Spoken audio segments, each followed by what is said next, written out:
Lecture 5. True Saints. Text. Who is on the Lord's side? Exodus 32:26. This question was addressed by Moses to the professed people of God immediately after their great departure from God, while Moses was in the mount, when they went and worshipped a golden calf, which had been cast for them by Aaron. After expostulating with the guilty nation, he called out, "Who is on the Lord's side?" It is not my intention to dwell on the history of the case particularly, but to come at once to the main design I have in view this evening, which is to show that there are three classes of professing Christians. 1. The true friends of God and man. 2. Those who are actuated by hope and fear, or in other words, by self-love or by selfishness. 3. Those who are actuated by public opinion. These three classes may be known by attending to the characteristic developments which show what is the leading design in their religion. It needs not be proved that persons may set out in religion from very different motives, some from real love to religion, and some from other motives. The differences may be arranged in these three classes, and by attending to the development of their real design in becoming religious, you learn their characters. They all profess to be servants of God, and yet by observing the lives of many, it becomes manifest that instead of their being God's servants, they are only trying to make God their servant. Their leading aim and object is to secure their own salvation or some other advantage for themselves. Through the medium of the favor of God, they are seeking to make God their friend so that they may make use of Him to serve their own turn. 1. There is a class of professed Christians who are the true friends of God and man. If you attend to the things which develop the true design and aim of their religion, you will see it to be such. They are truly and sincerely benevolent. 1. They will make it manifest that this is their character by their carefulness in avoiding sin. They will show that they hate it in themselves and they hate it in others. They will not justify it in themselves, and they will not justify it in others. They will not seek to cover up or to excuse their own sins. Neither will they try to cover up or to excuse the sins of others. In short, they aim at perfect holiness. This course of conduct makes it evident that they are the true friends of God. I do not mean to say that every true friend of God is perfect, no more than I would say that every truly affectionate and obedient child is perfect or never fails in duty to his parent. But if he is an affectionate and obedient child, his aim is to obey always. And if he fails in any respect, he by no means justifies it or pleads for it or aims to cover it up. But as soon as he comes to think of the matter, is dissatisfied with himself and condemns his conduct. So these persons who are the true friends of God and man are ever ready to complain of themselves and to blame and condemn themselves for what is wrong. But you never see them finding fault with God. You never hear them excusing themselves and throwing off the blame upon their Maker by telling of their inability to obey God, or speaking as if God had required impossibilities of His creatures. They always speak as if they felt that what God has required is right and reasonable, and themselves only to blame for their disobedience. 2. They manifest a deep abhorrence of the sins of other people. They do not cover up the sins of others or plead for them and excuse them or smooth them over by perhaps this or perhaps that. You never hear them apologizing for sin. As they are indignant at sin in themselves, they are just as much so when they see it in others. They know its horrible nature and abhor it always. 3. Another thing in which this spirit manifests itself is zeal for the honor and glory of God. They show the same ardor to promote God's honor and interest that the true patriot does to promote the honor and interest of his country. If he greatly loves his country, its government and its interests, he sets his heart upon promoting its advancement and benefit. He is never so happy as when he is doing something for the honor and advancement of his country. So a child who truly loves his father is never so happy as when he is advancing his father's honor and interest. He never feels more indignant grief than when he sees his father abused or injured. If he sees his father disobeyed or abused by those who ought to obey and love and honor him, his heart breaks forth with indignant grief. There are multitudes of professing Christians and even ministers who are very zealous to defend their own character and their own honor, but this one class feel more engaged and their hearts beat higher when defending or advancing God's honor. These are the true friends of God and man. 4. They show that they sympathize with God in his feelings towards man. They have the same kind of friendship for souls that God feels. I do not mean that they feel in the same degree, but that they have the same kind of feelings. There is such a thing as loving the souls of men and hating their conduct too. There is such a thing as constitutional sympathy, which persons feel for those who are in distress. This is natural. You always feel this for a person in distress, unless you have some selfish reason for feeling malevolent. If you saw a murderer hung, you would feel compassion for him. The wicked have this natural sympathy for those that suffer. There is another peculiar kind of sympathy which the real child of God feels and manifests towards sinners. It is a mingled feeling of abhorrence and compassion, of indignation against his sins, and pity for his person.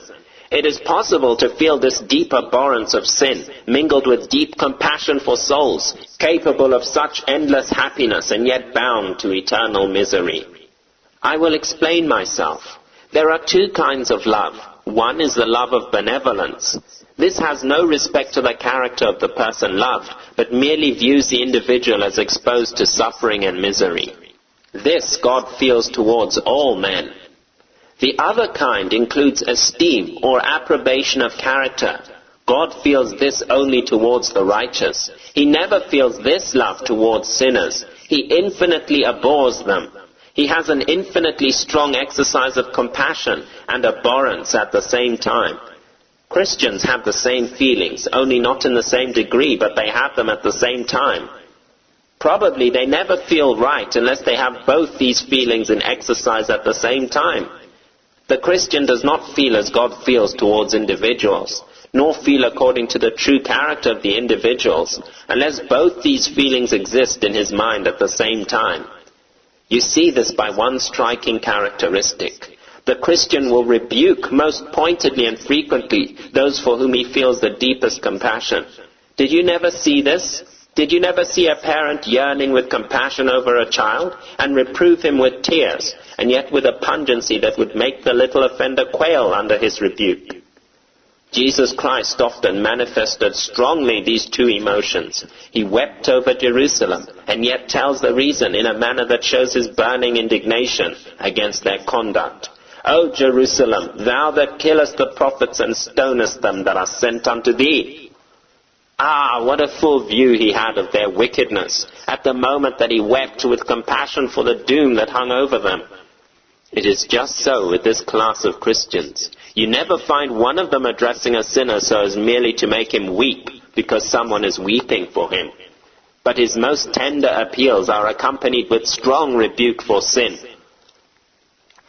I wish you to remember this point, that the true friends of God and man never takes the sinner's part, because he never acts through mere compassion.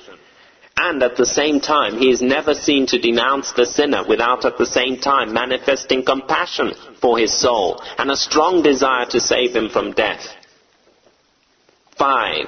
It is a prominent object with such Christians in all their intercourse with men to make them friends of God. Whether they converse or pray or attend to the duties of life, it is their prominent object to recommend religion and to lead everybody to glorify God. It is very natural they should do this if they are the true friends of God. A true friend of the government wishes everybody to be a friend of the government.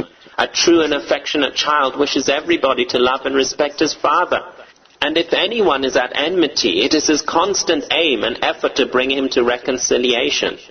The same you would expect from a true friend of God as a leading feature of his character, that he would make it a prominent object of his life to reconcile sinners to God. Now mark me, if this is not the leading feature of your character, if it is not the absorbing topic of thought and effort to reconcile men to God, you have not the root of the matter in you. Whatever appearance of religion you may have, you lack the leading and fundamental characteristic of true piety. It wants the leading feature of the character and aims of Jesus Christ and of his apostles and prophets. Look at them and see how this feature stands out in strong and eternal relief as the leading characteristic, the prominent design and object of their lives.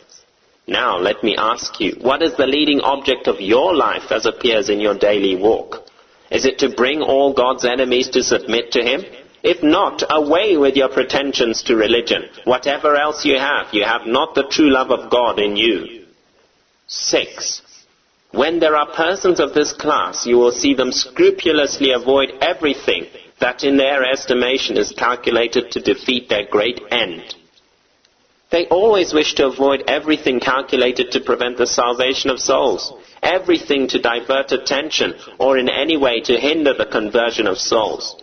It is not the natural question with them, when anything is proposed which is doubtful, to ask, is this something which God expressly forbids? The first question that naturally suggests itself to their minds is, what will be the bearing of this upon religion? Will it have a tendency to prevent the conversion of sinners, to hinder the progress of revivals, to roll back the wheels of salvation? If so, they do not need the thunders of Sinai to be pealed in their ears to forbid their doing it. If they see it contrary to the spirit of holiness and contrary to the main object they have in view, that is enough.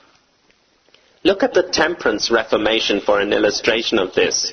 Here let me say that it was the influence of intemperance in hindering the conversion and salvation of sinners that first turned the attention of the benevolent men who commenced the Reformation to inquire on the subject. And the same class of persons are still carrying it on. Such men do not stand and cavil at every step of the way and say, drinking rum is nowhere prohibited in the Bible, and I do not feel bound to give it up. They find that it hinders the great object for which they live, and that is enough for them. They give it up, of course. They avoid whatever they see would hinder revival, as a matter of course, just as a merchant would avoid anything that had a tendency to impair his credit and defeat his object of making money by his business. Suppose a merchant was about to do something that you knew would injuriously affect his credit, and you go to him in the spirit of friendship and advise him not to do it. Would he turn around and say, show me the passage where God has prohibited this in the Bible? No, he don't ask you to show him anything more than this, that it is inconsistent with his main design. Mark this, all of you. A person who is strongly desirous of the conversion of sinners does not need an express prohibition to prevent his doing that which he sees as calculated to prevent this. There is no danger of his doing that which will defeat the very object of his life. 7. This class of professing Christians are always distressed unless they see the work of converting sinners going on. They call it a lamentable state of things in the church if no sinners are converted.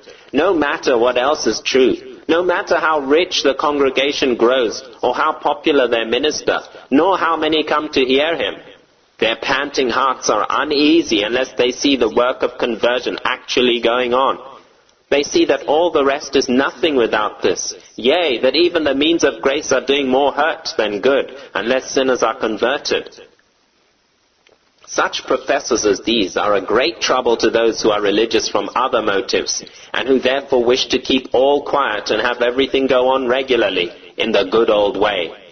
They are often called uneasy spirits in the church. And mark it, if a church has a few such spirits in it, the minister will be made uneasy, unless his preaching is such as to convert sinners. You sometimes hear of these men reproving the church and pouring out their expostulations for living so cold and worldly. And the church reply, oh, we are doing well enough. Do you not see how we flourish? It is only because you are always uneasy. When in fact their hearts are grieved and their souls in agony because sinners are not converted and souls are pressing down to hell. 8. You will see them when manifesting a spirit of prayer, praying not for themselves but for sinners. If you know the habitual tenor of people's prayers, it will show which way the tide of their feelings sets. If a man is actuated in religion mainly by a desire to save himself, you will hear him praying chiefly for himself. that he may have his sins pardoned and enjoy much of the Spirit of God and the like. But if he is truly the friend of God and man, you will find that the burden of his prayers is for the glory of God and the salvation of sinners, and he is never so copious and powerful in prayer as when he gets upon his favorite topic, the conversion of sinners. Go into the prayer meeting where such Christians pray, and instead of seeing them all shut up in the nutshell of their own interests, spending their whole prayer on themselves and just closing with a flourish about the kingdom of Christ, you will hear them pouring out their souls in prayer for the salvation of sinners. I believe there have been cases of such Christians who are so much absorbed in their desires for the salvation of sinners that for weeks together they did not even pray for their own salvation. Or if they pray for themselves at all, it is that they may be clothed with the Spirit of God, so that they can go out and be mighty through God in pulling souls out of the fire. You that are here can tell how it is with your prayers, whether you feel most and pray most for yourselves or for sinners. If you know nothing about the spirit of prayer for sinners, you are not the true friend of God and man. What? No heart to feel when sinners are going to hell by your side? No sympathy with the Son of God who gave his life to save sinners? Away with all such professions of religion. If any man have not the Spirit of Christ, he is none of his. Don't tell me men are truly pious when their prayers are droned over as much a matter of form as when the poor popish priest counts over his beads. Such a man deceives himself if he talks about being the true friend of God and man. 9. These persons do not want to ask what are the things they are required to do for the conversion of sinners. When anything is presented to them that promises success in converting sinners, they do not wait to be commanded to do it on pains and penalties if they do not. They only want the evidence that it is calculated to advance the object on which their hearts are set, and they will engage in it with all their soul. The question is not with them all the while, what am I expressly commanded to do? But, in what way can I do most for the salvation of souls and the conversion of the world to God? They do not wait for an express command in the Bible before they will engage in the work of missions, or Sabbath schools, or any other enterprise that promises to save souls, but they are ready to every good word and work. 10. Another characteristic of such Christians is a disposition to deny themselves to do good to others. God has established throughout all the universe the principle of giving.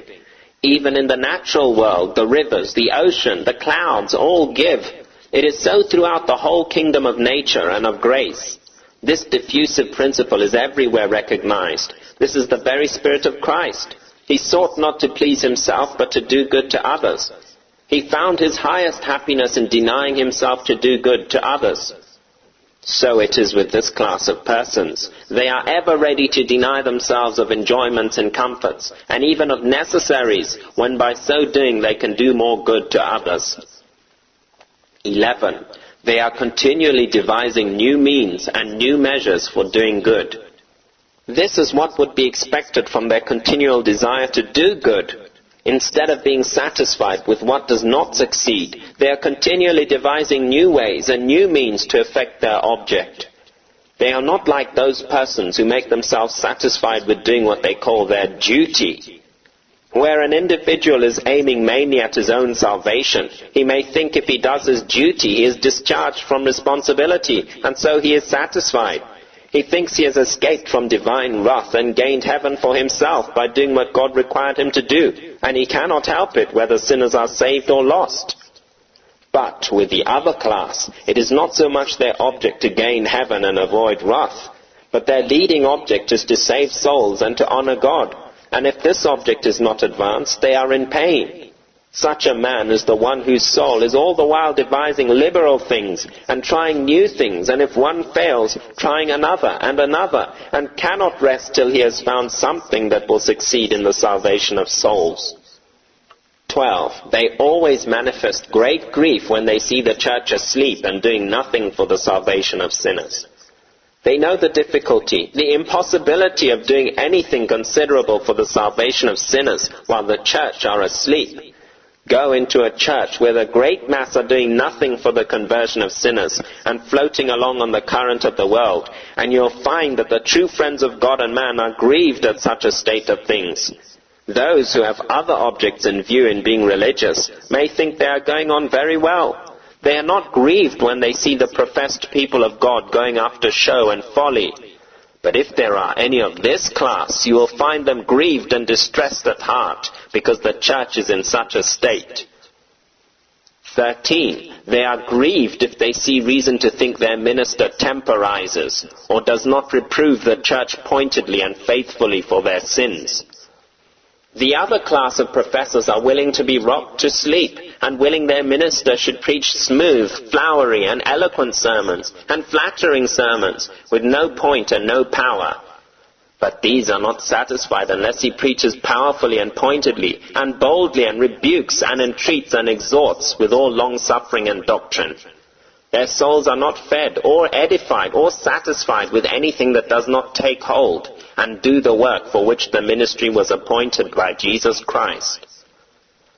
14. This class of persons will always stand by a faithful minister who preaches the truth boldly and pointedly. No matter if the truth he preaches hits them, they like it and say, "Let the righteous smite me, and it shall be an excellent oil." When the truth is poured forth with power, their souls are fed and grow strong in grace. They can pray for such a minister. They can weep in their closets and pour out their souls in prayer for him, that he may have the Spirit of God always with him, while others scold and cavil at him and talk about his being extravagant and all that. You will find Christians of this sort will stand by him, yea, and would go to the stake with him for the testimony of Jesus, and this they do for the best of all reasons. Such preaching falls in with the great design for which these Christians live. 15. This sort of Christians are especially distressed when ministers preach sermons not adapted to convert sinners. I mean, when the sermon is not specially addressed to the church to stir them up. Others may approve the sermon and praise it, and tell what a great sermon it is, or how eloquent, or lucid, or grand, or sublime, but it does not suit them if it lacks this one characteristic, a tendency to convert sinners. You will find some people that are great sticklers for the doctrine of election, and they will not believe it is a gospel sermon unless it has the doctrine of election in it. But if the doctrine of election is in it, they are suited whether it is adapted to convert sinners or not. But where a man has his heart set on the conversion of sinners, if he hears a sermon not calculated to do this, he feels as if it lacked the great thing that constitutes a gospel sermon. But if they hear a sermon calculated to save souls, they are fed and their souls rejoice. Hence you see the ground for the astonishing difference you often find in the judgment which people pass upon preaching. There is in fact no better test of character than this. It is easy to see who they are that are filled with the love of God and of souls by the judgment which they pass upon preaching. The true friends of God and man, when they hear a sermon that is not particularly designed to probe and rouse the church and bring them to action, if it is not such as to bear down on sinners and does not tend to convert sinners, it is not the sermon for them. 16. You will always find this class of persons speaking in terms of dissatisfaction with themselves, that they do no more for the conversion of sinners.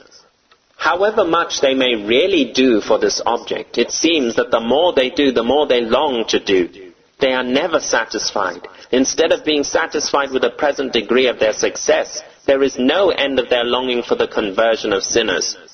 I recollect a good man who used to pray till he was exhausted with praying for individuals and for places and for the world's conversion. Once, when he was quite exhausted with praying, he exclaimed, "Oh, my longing, aching heart! There is no such thing as satisfying my unutterable desires for the conversion of sinners. My soul breaketh for the longing that it hath."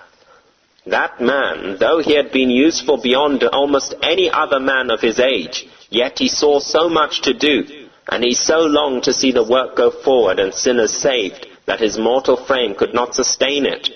"I find," said he one day, "that I am dying for want of strength to do more to save the souls of men. Oh, how much I want strength that I may save souls." 17. If you wish to move this class of persons, you must make use of motives drawn from their great and leading object.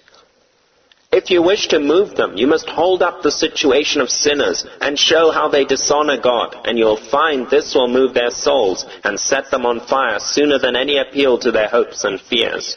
Roll on them this great object. Show them how they can convert sinners, and their longing hearts beat and wrestle with God in prayer, and travail for souls until they see them converted, and Christ formed in them the hope of glory. I might mention many other characteristics which belong to this class of professing Christians, the true friends of God and man, did time and strength permit. But I must stop here and postpone the consideration of the other two classes till next Friday evening, if we are spared and the Lord permit. Now, do you belong to this class or not? I have mentioned certain great fundamental facts which, when they exist, indicate the true character of individuals by showing what is their main design and object in life. You can tell whether this is your character. When I come upon the other part of the subject, I shall endeavor to describe those classes of professing Christians whose religious zeal and prayers and efforts have another design, and show their character and how this design is carried out. And now, beloved, I ask you before God, have you these characters of a child of God? Do you know they belong to you? Can you say, O Lord, thou knowest all things, thou knowest that I love thee, and that these are the features of my character?